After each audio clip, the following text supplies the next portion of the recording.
पत्रकार परिषद घेतली यामध्ये तुम्ही सोलापूर शहर जिल्ह्यामधले जे परप्रांतीय मौलाना आहेत त्यांना सोलापूरसह महाराष्ट्रातून हद्दपार करावा अशी मागणी तुमची काय नेमकी मागणी आहे, काय नेमकी भूमिका आहे? आमची भूमिका अशी आहे की आमची मागणी अशी आहे की परप्रांतीय मौलानांना या महाराष्ट्रातून हद्दपार करा असं आम्ही मुख्यमंत्र्यांना निवेदन दिलेलं आहे।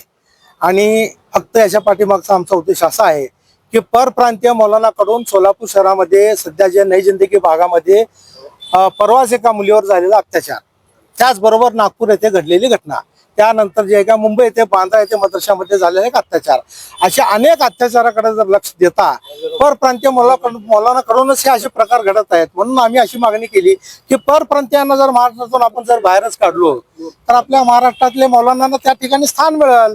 अनेक मौलाना, अनेक जेना, कारी, मुफ्ती, हाफिज, फाजिल असे अरबी प्रशिक्षण घेतलेले अनेक मौलवी आमचे जे आहेत ना बेकार आहेत महाराष्ट्रातले, त्यांना या ठिकाणी जागा मिळेल, ते त्या ठिकाणी काम करतील मदरशामध्ये, मशिदीमध्ये।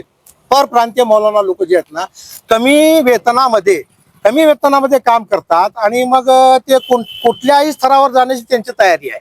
म्हणजे सामाजिक बांधिलकी जोपासायची, थोडं आपलं लाडीगोडी करायची आणि आपल्या समाजामध्ये चांगली बांधिलकी, बंधुभावपणा निर्माण झाला की लगेच गटतट निर्माण करायचं आणि लगेच समाजातील अडाणी ज्याला अशिक्षित लोकांना बोंधू बाबागिरीकडे किंवा अंधश्रद्धेकडे वळवायचं आणि मग त्यांच्या खिशावर डल्ला ठेवून त्यांना लुटमार करायचं, हे असे प्रकार त्यांच्याकडून घडत आहेत। मग ते असे लोक इथं नकोच आहेत ना, त्यांच्याकडून काय प्रबोधन होऊ लागलंय समाजाचं, ते काय समाजाला चांगली दिशा देण्याचं काम करतायत, त्यांनी समाजावर कुठले चांगले संस्कार घडवू लागलेले आहेत। त्यांनी विद्यार्थ्यांना घडवण्यापेक्षा विद्यार्थ्यांना जास्त फाजीलपणामध्ये आणण्याचं काम सुरू केलेलं आहे। म्हणून आमचं त्या परप्रांतीय मौलाना लोकांना आमचा विरोध आहे। आपली कोणती संघटना आहे का, नेमकं काय म्हणून तुम्ही? आमची संघटना म्हणताना आमची एकता बौद्ध संस्था ही रजिस्टर्ड संस्था आहे।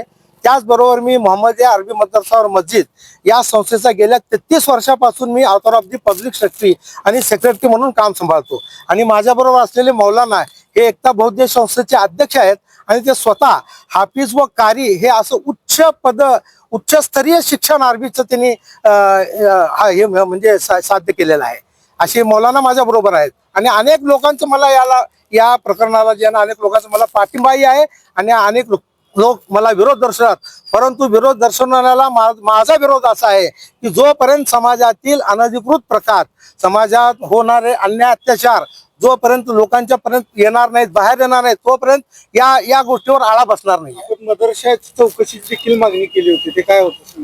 मदरशाची चौकशीची मागणी आपण केलेली नाही की मदरशामध्ये असे अनधिकृत प्रकार घडू नये म्हणून माननीय पोलीस आयुक्तांना आम्ही एक निवेदन दिलेलं आहे, आयुक्तांना दिलेलं आहे, जिल्हाधिकाऱ्यांना दिलेलं आहे, त्या महानगरपालिकेच्या आयुक्तांना दिलेलं आहे, उपमुख्यमंत्री, मुख्यमंत्र्यांना सुद्धा आम्ही हे पाठवलेलं आहे। त्याचप्रमाणे औरंगाबाद संभाजीनगरच्या वक्फ बोर्ड ऑफिसला पाठवलेलं आहे, सोलापूर वक्फ बोर्डच्या ऑफिसला पाठवलेलं आहे की तुम्ही या प्रकरणाकडे लक्ष घालून अरबी मदरसामध्ये, मशिदीमध्ये परप्रांतीय मौलाना लोक जे कामाला आहेत त्यांना तुम्ही या ठिकाणी कामाला ठेवू नका, असे आदेश तुम्ही ज्या त्या संबंधित मदरसा मशिदीच्या ट्रस्टींना द्या। आणि त्याचप्रमाणे सोलापूर शहराच्या शहर काजींना, ज्या जिल्ह्यातल्या प्रत्येक शहर काजींना असे आदेश द्या की तुम्ही परप्रांतीय मौलाना या ठिकाणी ठेवूच नका मदरशामध्ये, मस्जिदमध्ये।